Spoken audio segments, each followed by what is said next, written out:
Déclaré Biya malade, le sérail prépare un coup contre le chef de l'État. Si vous êtes nouveau, n'hésitez pas de vous abonner. On commence.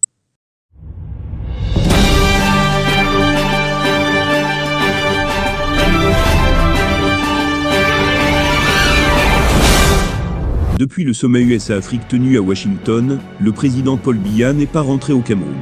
Le chef de l'État, qui a présenté quelques signes inquiétants de handicap lors de cette rencontre de haut niveau, est suspecté d'avoir fait une nouvelle crise. Selon le journaliste Bruno Bidjan, les spéculations sur l'état de santé de Paul Biya Europe seraient l'œuvre des adversaires politiques du régime en complicité avec certains membres du sérail qui souhaitent prendre la place de l'homme lion. L'annoncer malade a quoi de plus sidérant que l'annoncer mort, comme ce fut le cas tant et tant de fois. D'ailleurs, le chef de l'État en est tellement habitué que c'est puéril d'où qu'elles viennent, certainement du camp d'en face, mais aussi en coaction de quelques ambitieux de l'intérieur qui lorgnent le fauteuil présidentiel et s'impatientent, a déclaré le journaliste dans un reportage aux allures d'un édito commandé.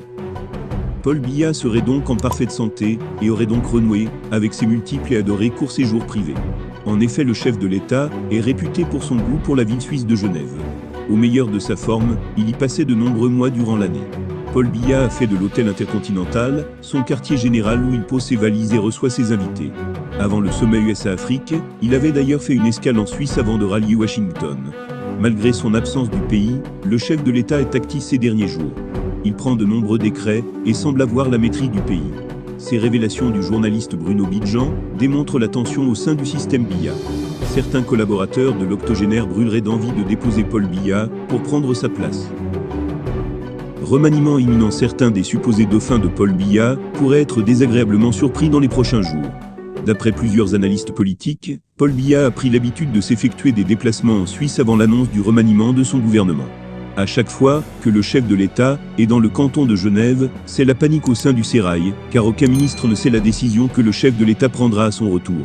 Ceux qui président la fin de Biya pourraient être évincés du sérail avant le grand soir.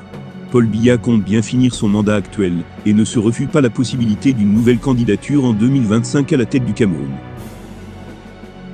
Bien chers abonnés, c'est ainsi que nous arrivons au terme de cette édition. N'hésitez pas à continuer de nous soutenir à travers vos commentaires. Merci.